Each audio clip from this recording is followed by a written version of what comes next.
晒日出東風都可以話呢匹馬進步得好快喎。佢係叫做係一路進步，因為帶咗個耳塞之後，佢係真係有幫助。因為佢自己本身係隻好驚青、好緊張嘅馬。今次用完嗰個耳塞咧，佢就擔當咗好多。咁就咁樣我慢慢一路都進步。因為騎師翻嚟都係話佢仲係好亂水嘅，點都係啦。唔止耳塞，亦都上一場開始佢入榜埋魏師傅個效果好顯著。其實最大嘅作用喺邊咧？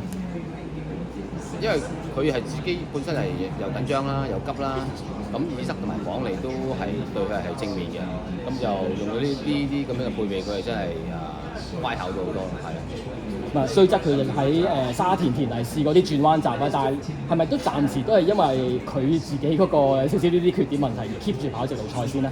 係啊，所以我呢幾時都係俾佢跑直路，咁就咁啊，家俊頭先翻嚟都話佢其實而家都可以上去跑1200都得，咁我都會再睇睇個 program 係。見到其實喺早段其實都係以一個比較文靜啲嘅方式去跑啊。其實佢呢匹馬雖然話佢可能有少少驚青，但係咪佢姜口嚟講都冇乜問題。綁咗你之後係咯，綁咗你之後佢比較穩定啲個姜口，咁就其實佢係仲係細都3歲，咁應該係慢慢進步係咯。再一次恭喜晒，全個 thank you。